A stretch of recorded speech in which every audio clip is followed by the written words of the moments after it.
This is the Pete and Sebastian Show with Pete Correale and Sebastian Maniscalco. Welcome to the Pete and Sebastian Show. Thanks for joining us again. You have to excuse me up front here. I don't know, and let me throw this at you. I'm dealing with some allergy issues here that I never have in the past. Stuffy nose, runny eyes, itchy eyes.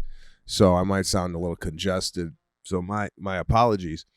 Do you have any allergies? And if so, do they act up as you get older, or what?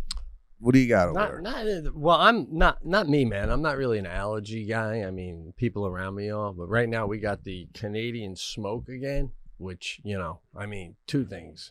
You know what I'm talking about, the wildfires in Canada? Yeah, they're killing us again. So number one, get it out. What the fuck? You know what I'm trying not to curse, bro. I've been watching old shows like a baseball player watching himself, trying to find clips and stuff for social media, and I've been watching old shows. I apologize. I talk too much. I curse too much. I got my wife and daughter interrupting the show. I mean, it's very unprofessional. Things are changing. Button shirt guy. RFK shirts from now on. So, anyway. What's an RFK? Robert F. Kennedy? Yeah, I don't know if you see him on the campaign trail. He's always in a button shirt with the sleeves rolled up. What a look. It's so adult, male. You know what I'm saying? No. And if I do say so myself, and I don't know if this was a choice, a style choice or what, but the sleeves rolled up is... That's what I'm saying. I'm stealing the whole look, bro. Wow. You've heard his voice though, right? No. You don't know to be honest with you? Yeah. To be honest with you, when you said RFK, I thought you were talking about the guy who got shot. No, that's his dad. His uncle was JFK, and his dad was Robert Kennedy. And this guy's now running for the presidency on the Democratic side. He's trying to challenge Biden. He's married to Cheryl Hines, the actress from Curb Your Enthusiasm. That's his wife. Okay. And he's an older guy, not old, but he's built, he's in shape, but he always wears, whenever I see him, he's in these button shirts, like business shirts, but the sleeves rolled up, so he's ready to hang out and have a beer with you, or I can roll the sleeves down and, we can do some business, whatever you want. I like the double look. So that's what I was referring to. Aside from the style on the guy, and we typically don't dive into politics on the show, but does his policies kind of line up with would we be secretly backing this guy, or listen, from what I can see and hear, I mean, he's against the vaccines and that kind of stuff, and so obviously people that are for the vaccines are calling him nuts and crazy, although he seems pretty reasonable and rational. He's been on Rogan's show. But aside from his feelings about vaccines and stuff, he's a Democrat, but he's not he's very normal. He's a very normal guy. I could see anybody liking this guy. I could see anybody liking him. He seems cool. So, but his voice, he had a problem, I guess, as a child. Again, I didn't do a deep dive into him. And he talks like Patrick, can we get a sound check on RFK's voice?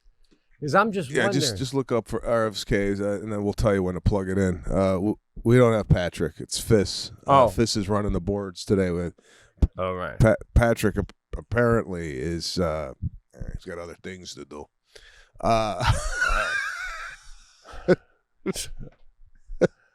Not like we haven't really talked about this though. It's like Fizz and Patrick, as far as their responsibilities and their talent level. Fizz, would you say you're on par with Patrick when it comes to this type of stuff, or what? I'd say I'm pretty good at this stuff. Okay, he's on par. So we're not losing anything here with Fizz behind the boards. Fizz generally is kind of on the perimeter, doing shit behind the scenes. but Right. now he's front and center behind the boards. So Is Patrick in the building? I don't know. I don't know what he's doing. He just ran out of here. He basically came in his socks, took a shit in my toilet, and left. Unbelievable. By the way, bro. And here we go. We need some sound here. All right, what were you going to say, though? By the way, we can do Okay. this is whatever. Get them off, and when you got to bring it up, I'll tell you when to bring it up. Just as a note, I'll tell you when to bring in the shit. Don't just pop it up. So I went in the bathroom, right? And I was going to bring this up even if Patrick was here. I got a bathroom up here, right? So I had to go throw something out, and I went in there, and he took a shit. Now, what's your take on this is my house, right? I mean, let's clue in the viewers. This is still my home. We're just upstairs in a room, and there's a bathroom outside here. What's your take on doing a house shit? Where we at with that? If you're not doing an overnight stay, I think it's unacceptable, man. I mean, now we gotta. As a detective, I want to ask a couple quick questions. Did you come down earlier than you normally do today to cast, or was you pretty much do routine what you did? It wasn't routine. It was out of routine. Normally, I come up here 3 minutes before we start, right? I came up 15 minutes before, and he was just coming out. So it wasn't like there was a huge gap of time where he goes, let me crank one out before he comes up, and that will another thing. But there's a window in there. There's a window in there that you could crack. Yeah. Wasn't even cracked. Oh, my God. You know what I mean? The fact that you went in there and you could tell somebody shit, that means you smelled what he did. That would ruin my day. When I smell another man's leftover, it ruins my day, dude. If I hear a man fart, it ruins my week. Well, now that I know what his shit smells like, it's ruined my relationship with him. Bro, I'm thinking. When I look at him now. Yeah. How do we know? Okay. Go ahead. No, I learned from my tapes. This is what I do. I keep doing this. You're trying to hit a punchline, and I'm fucking interrupting like an animal. Now you look at him now, right? Different relationship. Yeah, I just don't you feel like if you smell somebody else's, like you were saying, yeah, and it's one thing to walk into an airport bathroom and walk into a stall and go, who the hell was in here? It's another thing to walk in and go, I know who did this. Right, in your own home. And again, not even an overnight stay attached to it. And now I can't help thinking, because you came down earlier than you normally do, has this guy been dropping deuces before every show? You know what I'm saying? For the past few months? You know what? I got to stop right now and just point this out. But by the way, we're dropping gold here. It'd be nice to hear a laugh. No, this guy. I'm sitting here. We're talking about someone he knows, right? Yeah, yeah. You know, you think this guy would be piped in to the conversation? I'm hearing absolutely nothing. I look back. He's texting. Well, he's texting. He's texting right now. Patrick going, yeah, we're 5 minutes into the show, and Sebastian looked over at me and said, "Don't drop shit on the screen unless I tell you to." Okay, thank you. Like, you're already scared. I'm halfway out of the building. I'm 5 minutes in. So he's like, he's texting Patrick, turn around. I think I'm about to get fired. Yeah. And Patrick's like, I can't come back. I just took a shit there, and I think he knows I'm embarrassed. All right. I want to talk about MasterClass. This thing is phenomenal. My nephew just did it. He did the Steph Curry one. I'm sorry. You literally sign up for MasterClass, and you're sitting there on your computer, laptop, tablet, whatever you got, and you're getting lessons from one of the greatest basketball players of all time. I mean, it's like unbelievable. I did it with Steve Martin. about comedy and writing. You can do it with George Bush on leadership. You can do it on Coach K from Duke on leadership. Scorsese on filmmaking. There's just so I know Sebastian did Gordon Ramsay. There's tons of choices. You just go to MasterClass and you can be learning from anybody and almost anything you want to learn. With MasterClass, you can learn from the best to become your best anytime, anywhere, and at your own pace. Your annual membership can start as low as $10 a month, and you get unlimited access to every instructor. That's thousands of online lessons, exclusive content, insights, and much more. You could be getting a class on acting from a movie star, and then you cut to a class on comedy from a comedy star. There are over 180 classes to pick from. Everything from Gordon Ramsay to Mariah Carey, with new classes added every single month. There's so many different aspects you can use MasterClass for. You can find practical takeaways that you can apply to your life or at work. If you run a business, you can use MasterClass to help your team. You can gain new skills in as little as 10 minutes, either on your phone, on your computer, your tablet, smart TV, and even audio mode to listen on the go. If you don't have time, you can be in your car listening, getting advice from a A-list person. How much would it cost to take one class from one of the world's best? I don't know, at least $200, $300 probably online for 10 minutes. But this, you're getting like long classes, well, with a MasterClass and with a membership of $10 a month. You get unlimited access to every class. And right now, as a Pete and Sebastian listener, you can get 15% off when you go to masterclass.com/thecast. That's masterclass.com/thecast for 15% off an annual membership. Are you kidding me? Masterclass.com/thecast. For 15% off. Sign up now. You're not going to regret it. It's really, really cool. Bro, oh my God. I can't wait to get out there and do these face-to-face with you. There's going to be some moving and shaking going on. Oh, my God. Well, talking about that, can I at least prepare the listeners? Of course. For what's about to happen. So Pete is coming out to Los Angeles July 11th, 12th, and 13th, and we're trying to line up some guests to come on the show. Now, I've been shooting you some texts from people that I've been in communication with, and I don't want to ruin it. I don't want to, because these guests are a possibility, right? There's another one that I didn't share with you. The ones I'm sharing with you are not confirmed coming on, right, but I just wanted to give you kind of the level of person I'm kind of looking to have on. Right. But we really got some cool guests already booked, which I'm not going to tell you right now, but prepare for a little different flavor here on the Pete and Sebastian show in the upcoming weeks. Pete and I are going to be in the same studio. Awesome. Not only July 11th and 12th, but then you and I are going to Fort Lauderdale and doing some activities out there, which are going to be documented with video and still photography. So I think we're taking this thing almost like not only as a podcast, but we're giving you slice of life, going out and doing things in Miami. I mean, I don't know of any other podcast that actually gives you life off screen.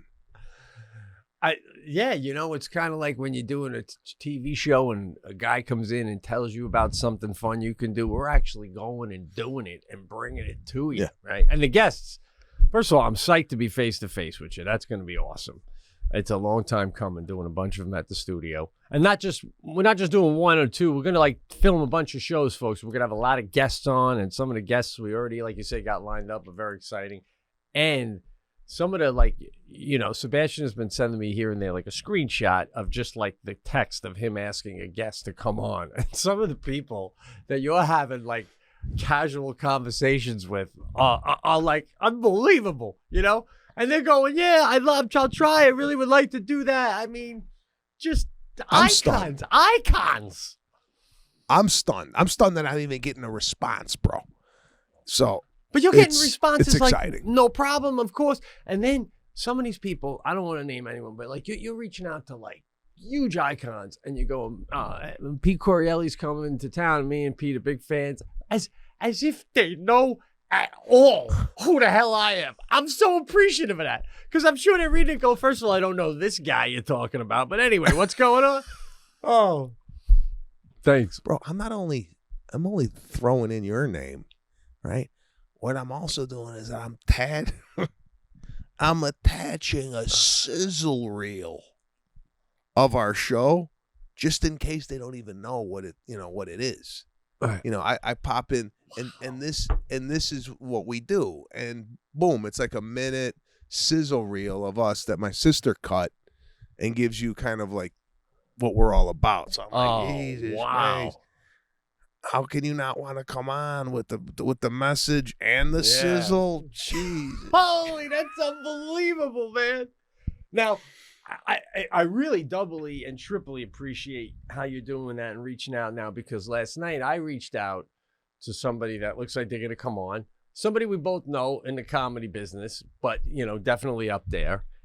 And as I'm reaching out, I'm like, man, I don't know how I'm going to emotionally feel if this person doesn't get back to me at all, or let alone they get back to me with but they got back to me like an old friend would. Beautiful. And it makes you feel good. But I'm like, I don't think I can handle this pressure, of like reaching out. Because it's almost like you're asking people out on a date. Really? Yeah, I know. It is. And I mean, I hate to keep the listeners and viewers at bay with some of the people that we've reached out to, but I think, and I didn't even share this one with you, but I think I could share it because we've talked about this guy. And by the way, these are all people that we've talked about on the show, so it's not like random people we've reached out to. This is people that we've been fans of for years and what have you. But I reached out to Rob Lowe because I figured we have him on, because I went on his, and I go, you know what? That's the hell of it. Let me reach out to this guy. Love to do it, but he's not going to be in town the time you're coming here. He says maybe we could do another date, bro. If the way this is going, I'm sorry to say this, you might have to move. I want to. We all want to. I mean, I want to get some of this cast money. Like, I saw a clip yesterday of Theo Vaughn. Like, does this guy have his own jet by now? I mean, jeez, this guy is like the Oprah Winfrey of podcasting. You know what I'm saying? Like, just a mogul. He's a mogul, bro. Hey, man, it's out there. He's a funny guy. Don't get me wrong. Very funny guy. No, funny cat. And, to each his own. Everybody's got their own success level. I'm just saying, I'm almost a little, and I'm going to be our own champion here. I'm almost a little scared of you coming out, right? Yeah. Because it might be so phenomenal that there might need to be a change in lifestyle for you in moving out to Los Angeles, or at least getting a place here. Man, bro, it would be unbelievable. I mean, just literally the thought of hanging out with Rob Lowe, it would be so fun. It would be, the guy is like wildly underrated in the comedy department. I mean, I don't even think he's underrated anymore, but you're just so thrown by his looks that like the guy's like very funny. Now, on the flip side, and I'm not naming names, and this is interesting for the listeners to know, you had told me about somebody that you reached out to. I don't know if it was via text or phone call, but their response was, polite, but they can't make it on. And I'm not even going to say why, because I don't want that person to realize who we're referring to. But they said they couldn't come on, and we both took it the way it was worded. It sounded like, it's a blow off. It's not like, hey, I'm in Europe doing a movie, I can't make it. It's like, yeah, I'm here, but I'm not coming.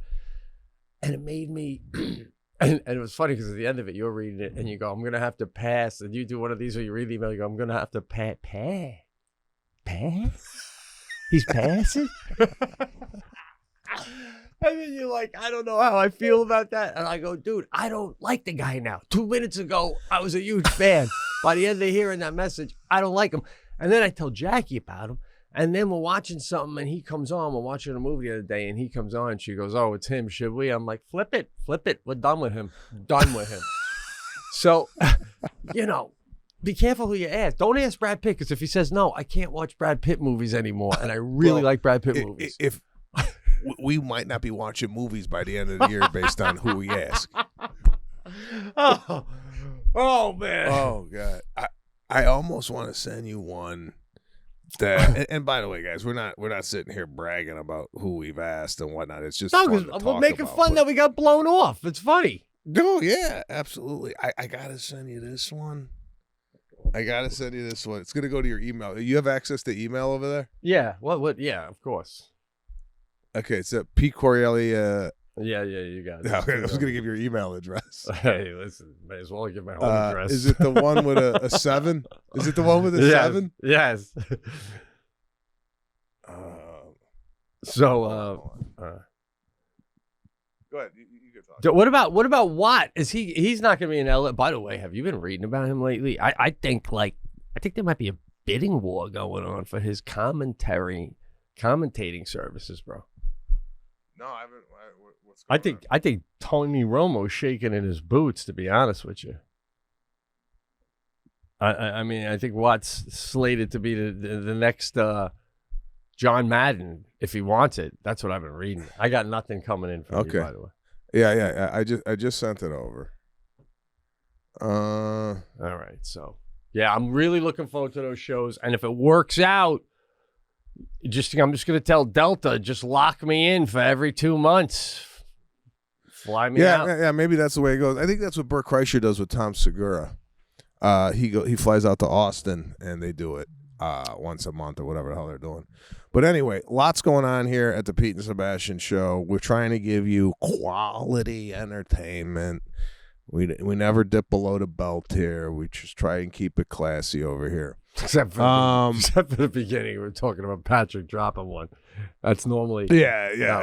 We're doing bathroom humor, and shame on us for even going down that road. But it just had happened, and actually, the smell is still in my nose. But oh God, from your gas pump to the grocery store to your utility bills, even your favorite streaming services, inflation is everywhere, man. It's driving me nuts. Seriously, what's going on? Thankfully, there's one company out there that's giving you a much-needed break. It's Mint Mobile. Listen to what I'm saying here. This is a real money saver. As the first company to sell premium wireless service online only, Mint Mobile lets you order from home and save a ton. With home phone plans starting at just $15 a month. That's right, $15 a month. You have any idea how much money that is you're saving? It's crazy. I mean, my plan is like well over $200. It drives me nuts. $15 a month is insane. And here's the best part. You get to use your own phone with any Mint Mobile plan. And you keep your own same phone number along with all your existing contacts. Are you kidding me? Why wouldn't you do this? Switch to Mint Mobile and get premium wireless service starting at just $15 a month. And like I said, keep your own phone number to get your new wireless plan for, as I said, just $15 a month and get the plan shipped to your door. You don't even have to go get it for free. Go to mintmobile.com/thecast. That's mintmobile.com/thecast. Cut your wireless bill to $15 a month at mintmobile.com/thecast. I was in Atlanta. Yeah. Did you get the email? Is that what you keep looking at? Yeah. You don't have to read it out loud. That's just another one that came in. Wow. I'm just reading a little of it, but it's like you're getting email responses from these people that I don't even get from my high school friends. Hey, how you doing? It's good to have you.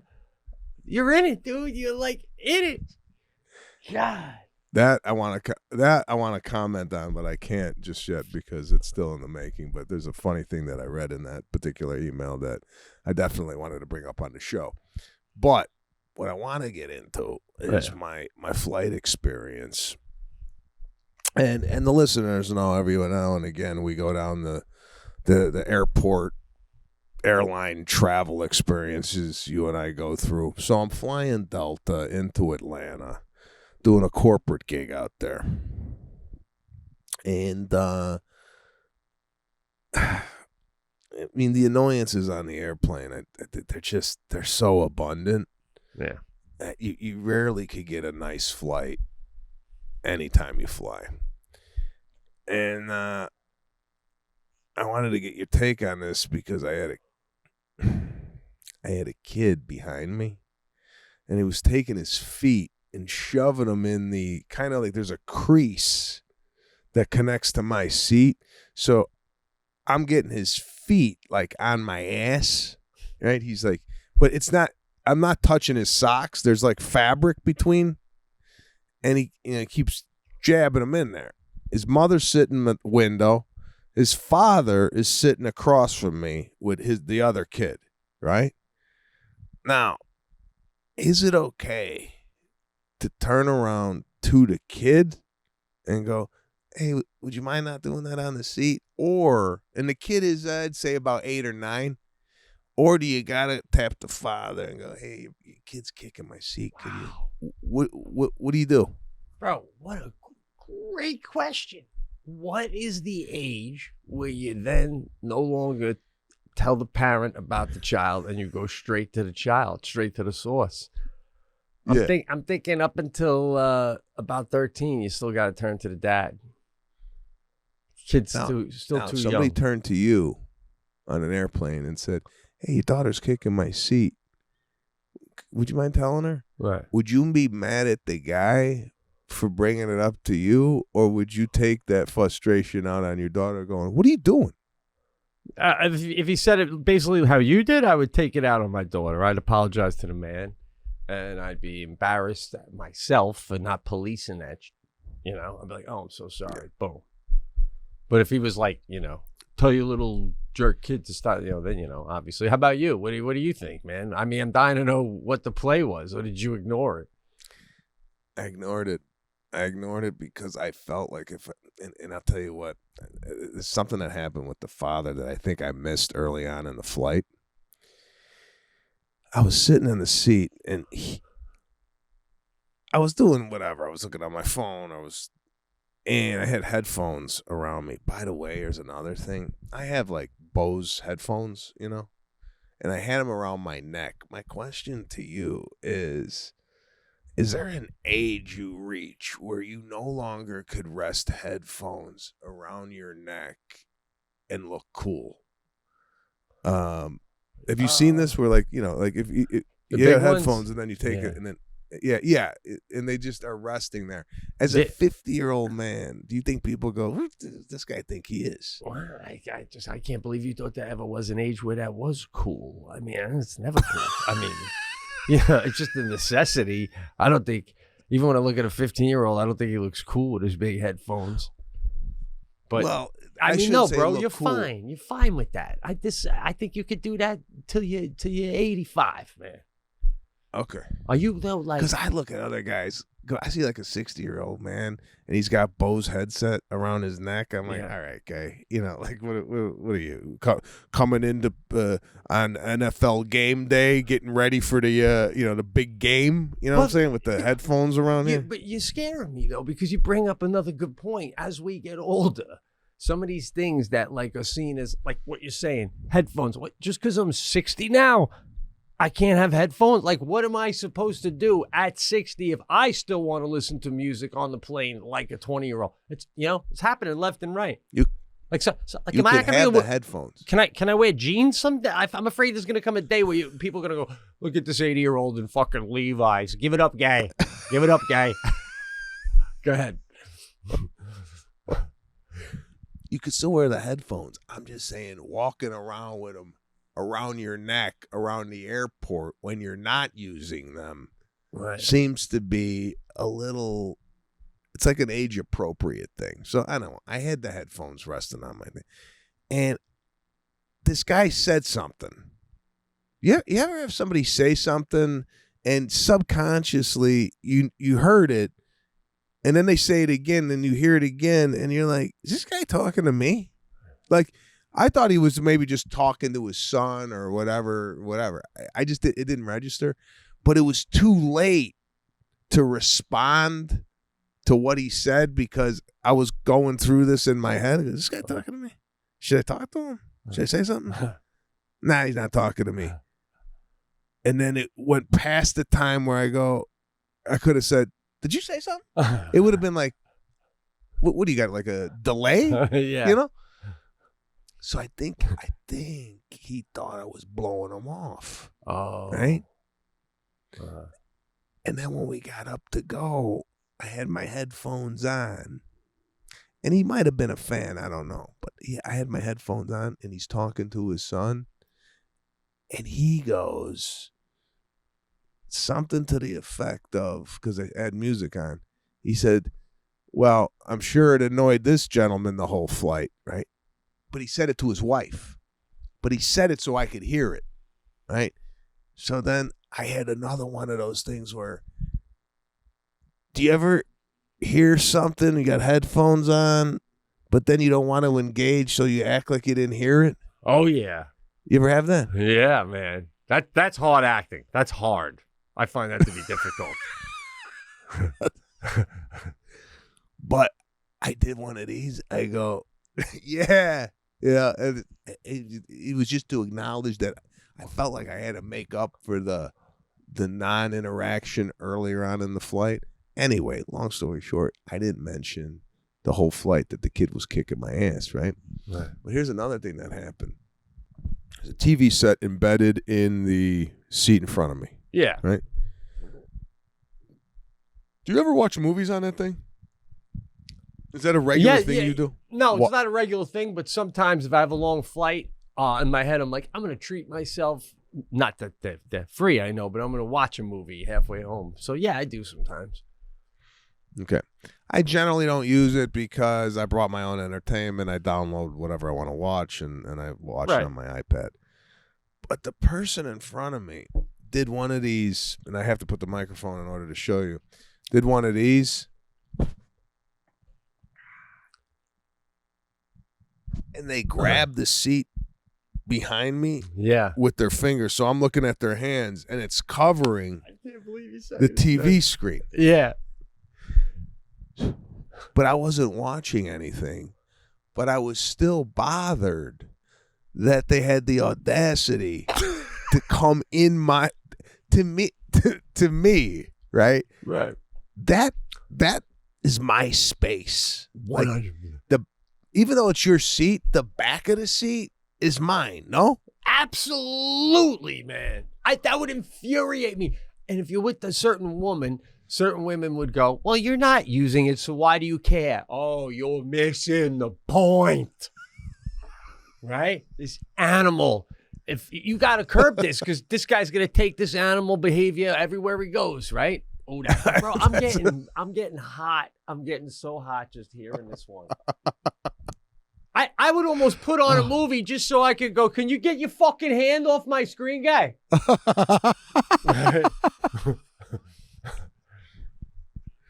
And here's another one that I wanted to throw by it. I'm in the aisle. Guy's next to me, right? Yeah.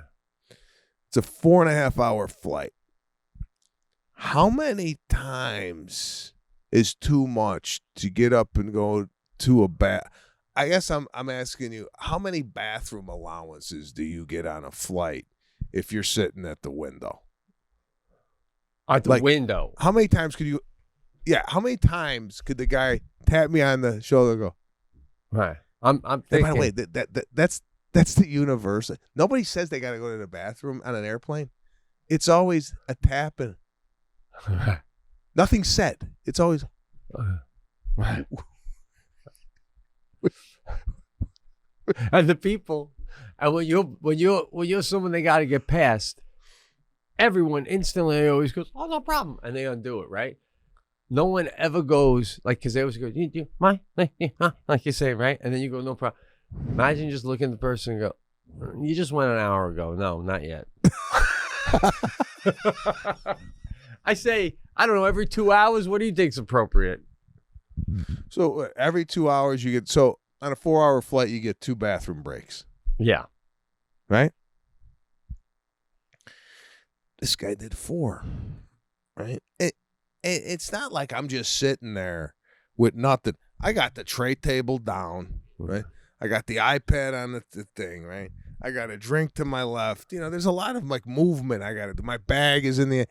So I'm like, hey, this, I get up, this, everything's and then you know what the problem is, and I want to get your take on this. when a person goes to the bathroom, do you stand and wait for them to come back in, or do you sit back down?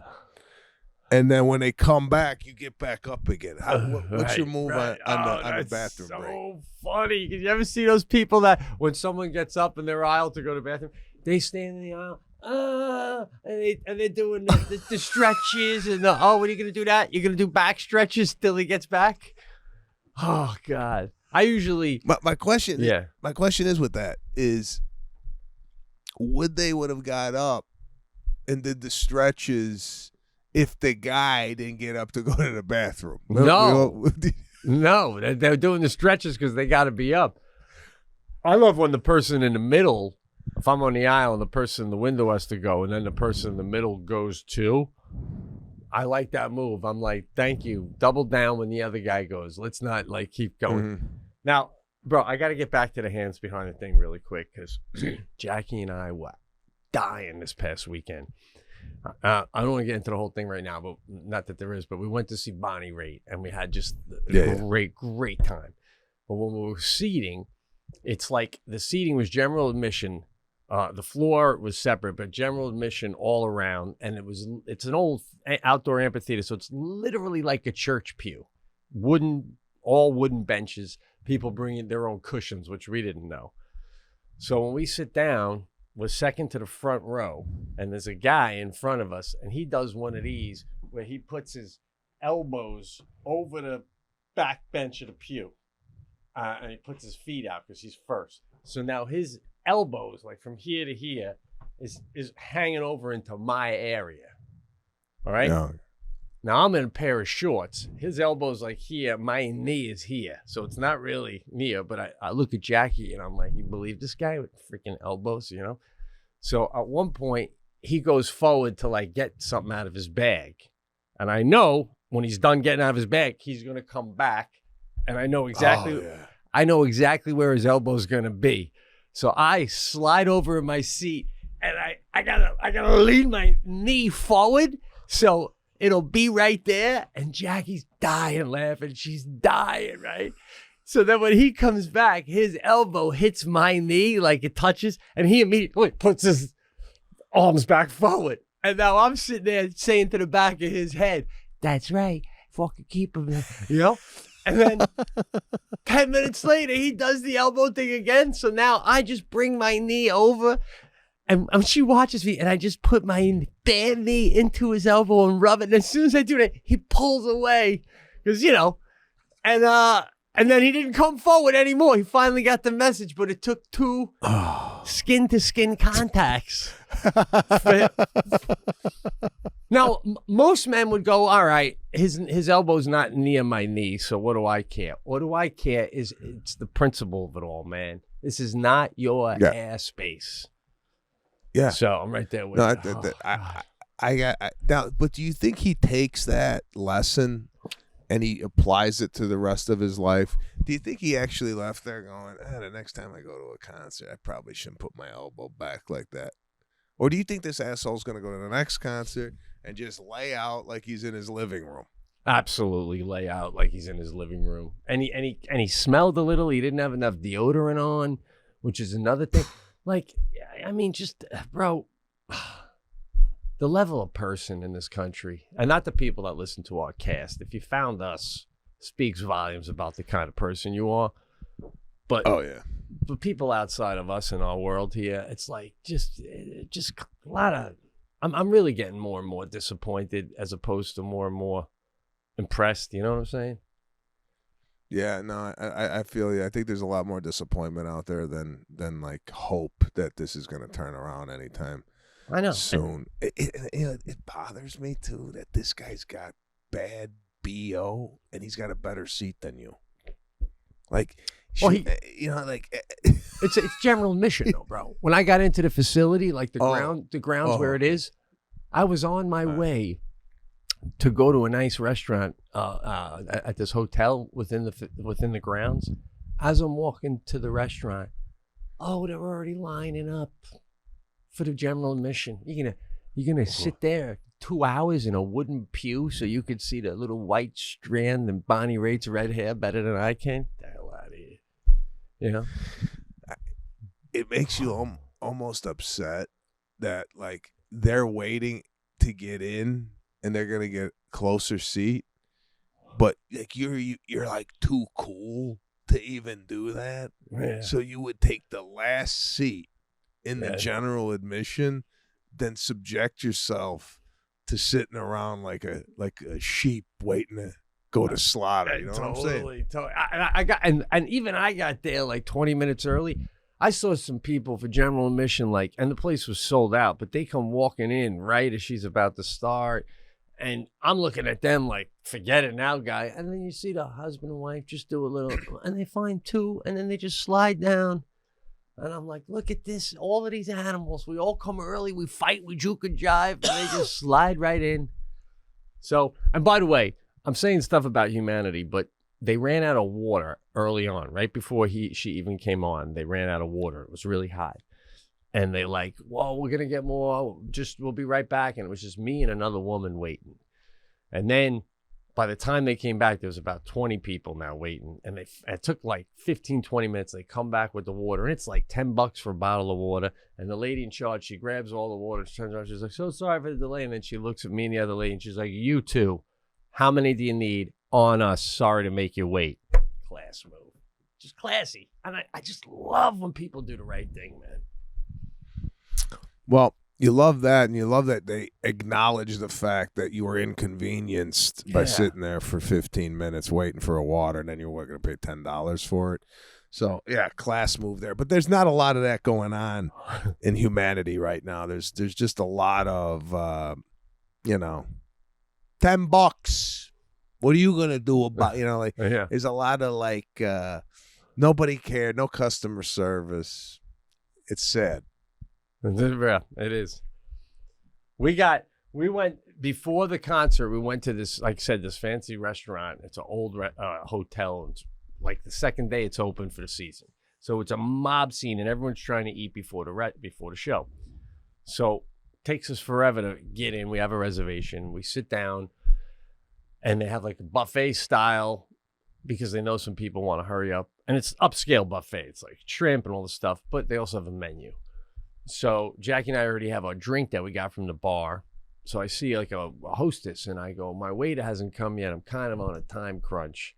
Can I just hit the buffet now? And when he comes over, I'll tell him I did the buffet and then and she goes, yeah, go ahead, start, no problem. We do 2 rounds of the buffet. I literally have to get a bus boy. I give him $10 to go get me a bottle of water.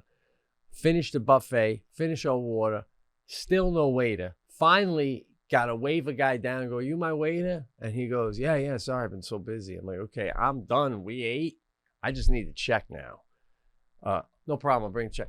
Comes out with the check. It's a set, like $55 a person. So the check was like $118.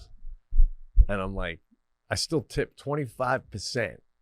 I tipped anyway because I felt like it was right. But would you still tip? Like I literally, the only time I saw him was when I had to track him down for the check.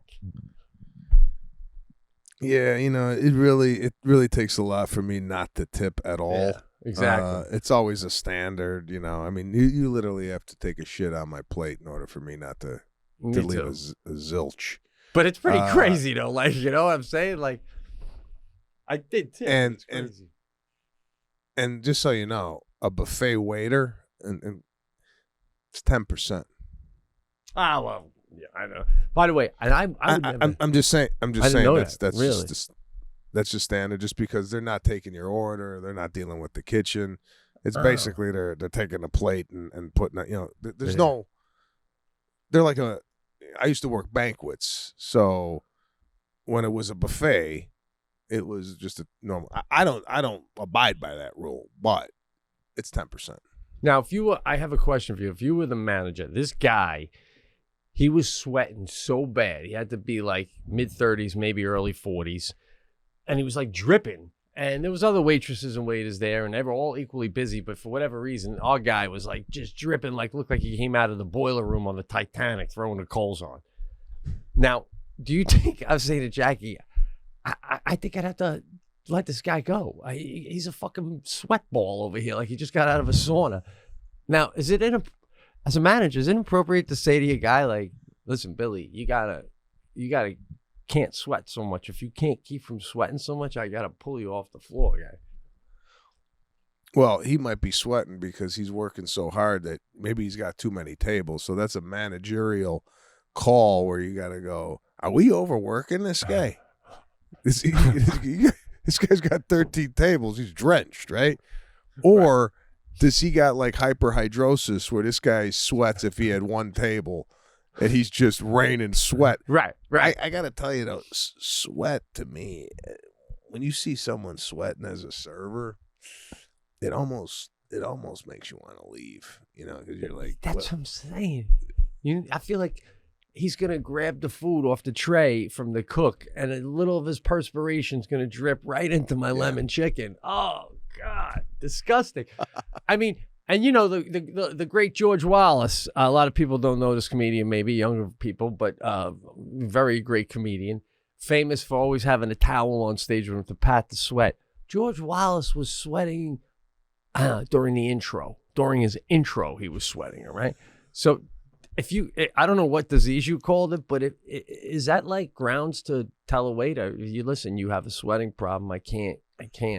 Like, if he's like, it's medical, I can't do anything about it. I'm like, I don't give a fuck what it is, guy. It's getting in the food.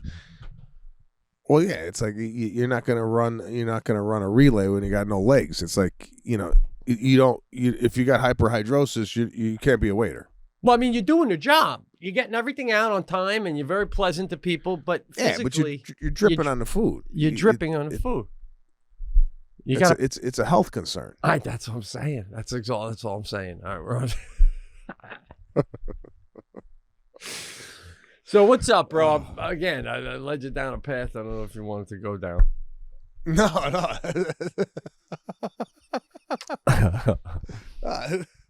I got a couple notes here. You got your note? You going into it? Yeah, go ahead. No, go ahead.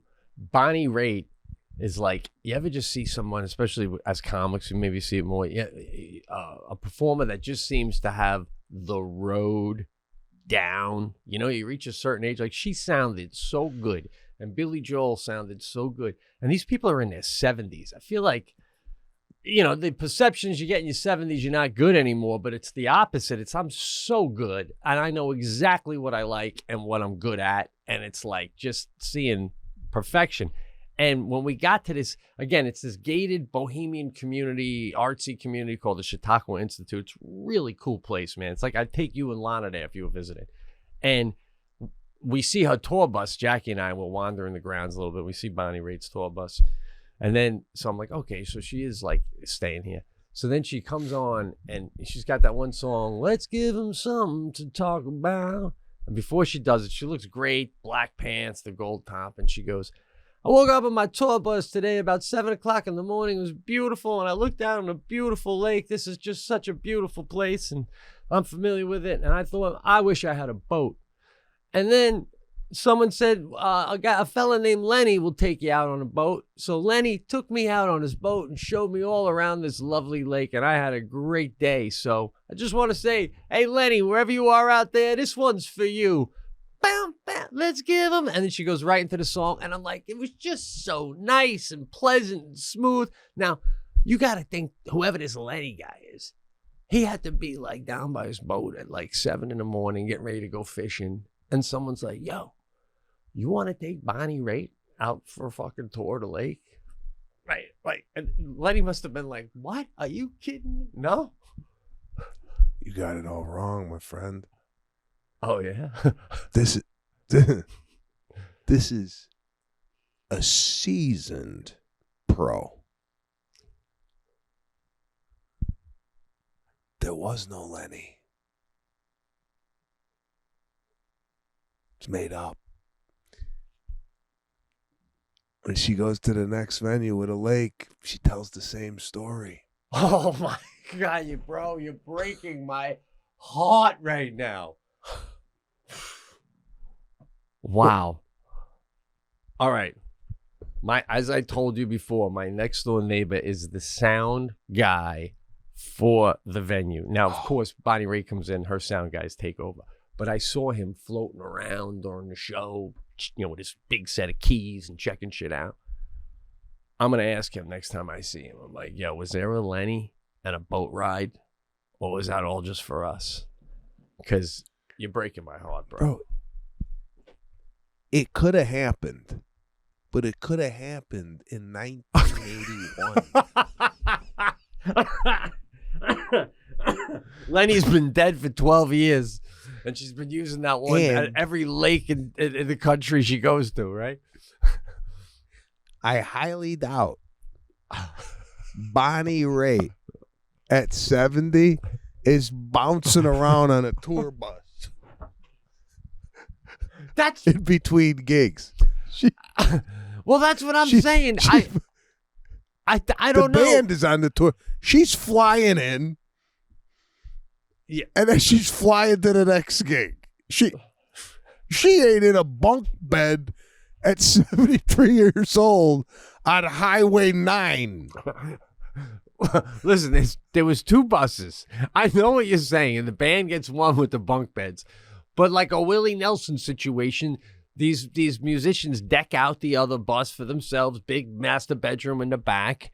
And I just kind of peg Bonnie Raitt as like a female version of Willie Nelson that like literally wants to die on the road. You know what I'm saying? Because I was thrown by that too. But then I'm like, I don't know. Maybe she is just a road warrior, man. 72 years old. Maybe. Yeah. Maybe. But if I'm betting, man, I'm going on the fact that there was no Lenny. Right. Or there might have been a Lenny, but 30 years ago. And that's just like her go-to story. And it accomplished exactly what it should have accomplished, because you, as an audience member, are sitting there going, oh, my God, Lenny must be really fucking excited that he... Right? You're making me feel like such a schmuck, bro. That's exactly what I did. And then she sang her hit, Angel of Montgomery, and we all gave her standing O, and I couldn't wait to give it a standing O. I loved hearing it live. And I'm wondering, though, asking you, and I know I performed too, but like, do you think that she's so annoyed that after all these years, that's still the one song we love the most? Like, yeah, this one. Because she does the old, so grateful that you love that song and it still brings you joy. But, you know, and she played it right at the end. And it was, you know, I left after the song.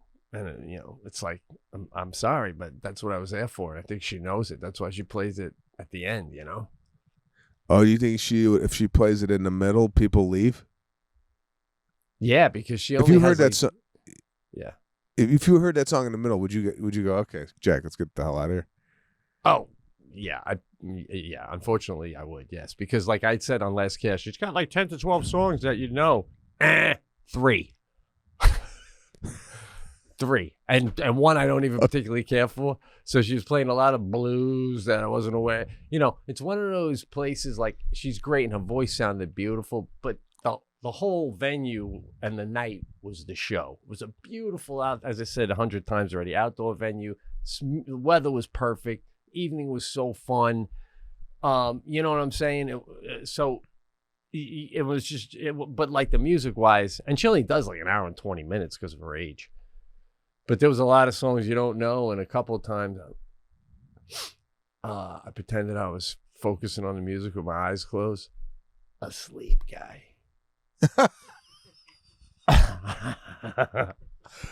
This story started in such a different place. Bro, the way you started this story was, oh my God, great night. It was, great though. Voice, right? And now you're telling me you're taking a nap mid-show. Oh, God. Yeah, well, I'm on the hard pew. It was a long night, but it was a good sleep, just like, you know, like that pop up, you know? And then she hits us with Angel of Montgomery, and it was like, oh, nice. And then she goes, I'm going to close it out with a, because like then we got up to leave after Angel of Montgomery, and as we're leaving, she's like, all right, I'm going to close it out now with a medley of some of my favorites, starting out with, let's do a little Shaka Khan. Remember Shaka Khan? Shaka, shaka, ooh, Shaka Khan.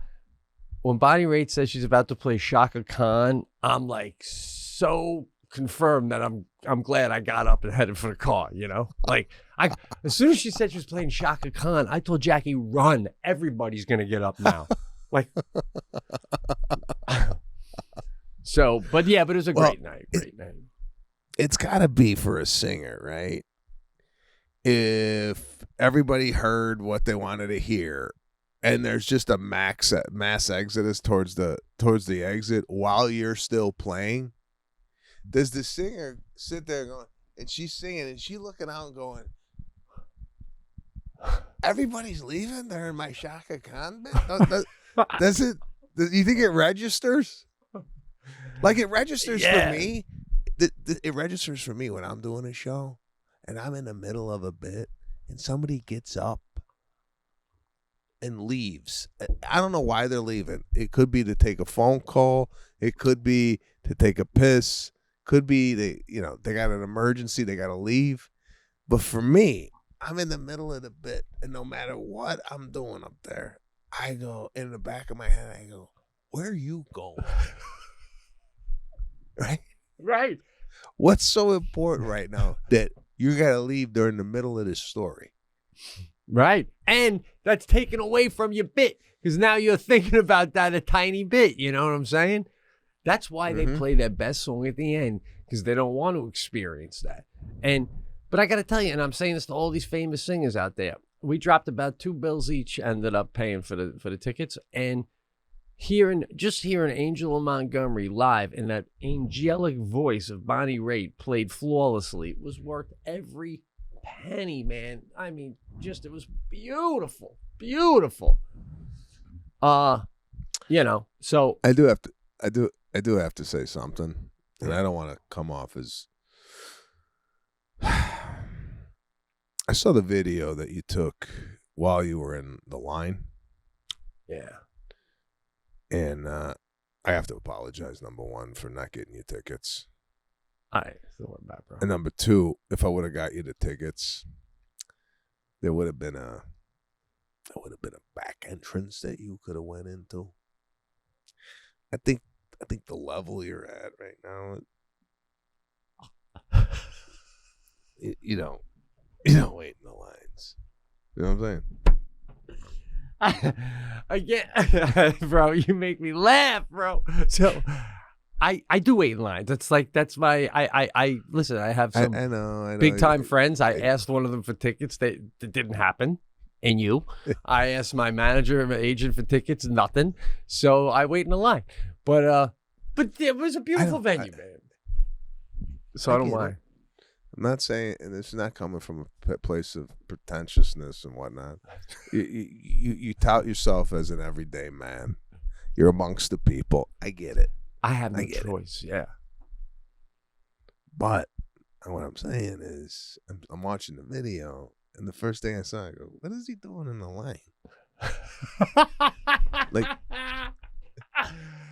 I say I'm one of the people because, like I said, I got no choice. If someone tapped me on the shoulder and said, "Love the cast, we got a side entrance," I'd be like, "Jackie, let's get away from these slugs." Oh, and again, I gotta apologize for not doing this, but you know what? A guy like you should be sitting in his seat, already set up with the waters, the this, that, and the other, or he should come in. You should come in at the start of the concert and have your seats just there already. Right. You know what I'm saying? Like, yeah. Well, let's work on getting you the type of service you deserve, bro. Let's I come out to the compound. We do a few face-to-face casts. Take this thing to another level, because I'll be honest with you. It bothered me, and you know this feeling too. First of all, when you're younger, you go to a concert or something, and it's probably part of why you became a performer. You're half enjoying the concert, and another part of you wants to be up there. You know what I'm saying? You have that or you don't in you when you're growing up. But now you take that to as an adult, and I'm watching Bonnie Raitt, and I get it if I'm at a U2 arena, that's one thing. But when I'm watching Bonnie Raitt 30 minutes from my house, basically my home area, in this intimate environment, and she's looking my way, it bothered me that at no point in the show, how she did a little thing about Lenny, she stole something about me. We're on the road. We got nothing. We don't know what to play or what to do. I listen to one of my favorite podcasts. So it's a real honor for me to say hello to a good friend of mine. I never met him, but I listen to him all the time. The hilarious Mr. Pete Correale. Good to see you, Pete. I was hoping you'd come. Bonnie, I love you. Like, that should have happened. And that's an embarrassment to me and my career, like not being better. I should have, you know what I mean? To smack myself for not being better. Well, listen, if you're performing, let's say we're in Fort Lauderdale, right? Yeah. Or you're anywhere performing, and you look down in the second row, you see John Stamos. Yeah. Do you go, guys, let's give it up for John Stamos coming out here tonight? Or do you blow past it and don't mention anybody in the crowd? Would you do it? Oh, if no. you were on stage? I would do it, but I'd do it with a little humor. I'm like, hey, John Stamos in the second row. Bro, you're so cool. I started eating your yogurt. That's how cool you are. You know? He laughs, I laugh, boom, you know? But I know Bonnie ain't going to crack a joke, but just to look over and be like, you know, it's a real honor to play for the very funny Pete Correale. Oh, God. I don't know why I'm so attracted to 70-year-old women, bro.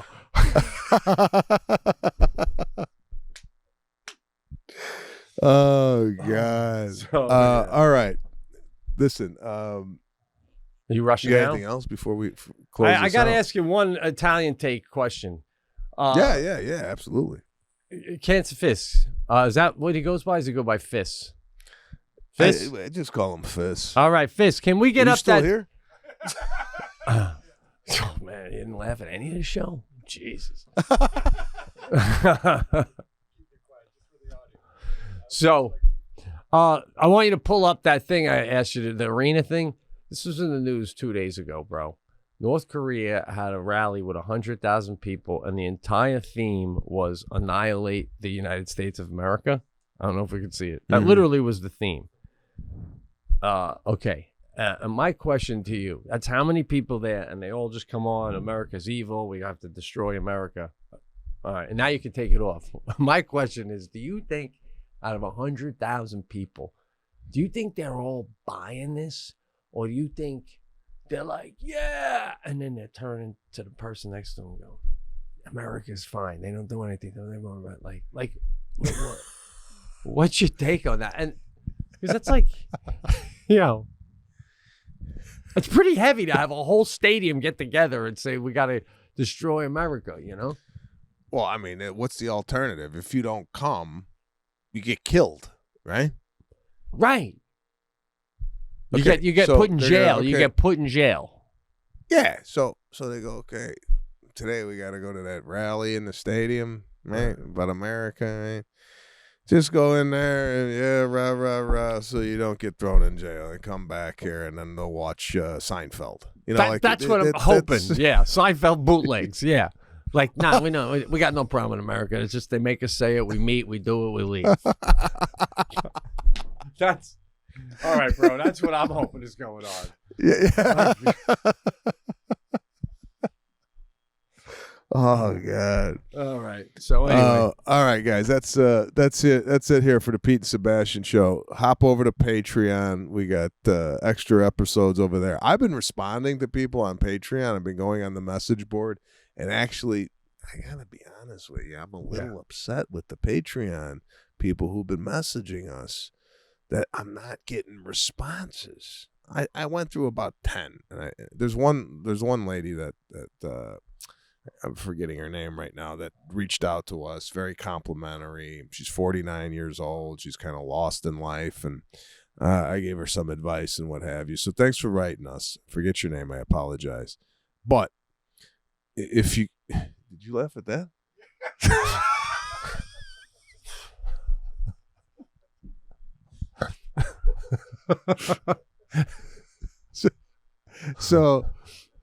So we got to get him on board, like when to like laugh and whatnot. I'd say apparently. But anyway,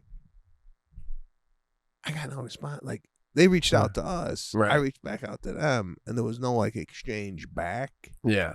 So, listen, guys, we're out there. We want to communicate with you. Absolutely. There's a dialogue back and forth here that we want to have with our listeners, and I'll keep doing it.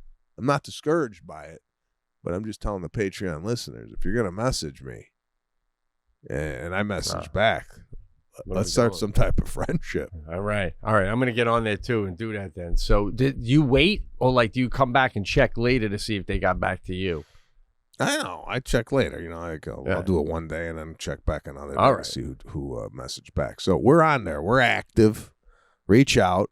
And that's that. We'll have a happy 4th of July, because I don't think we're going to get on before the 4th of July. There'll still be episodes, but we have some banked.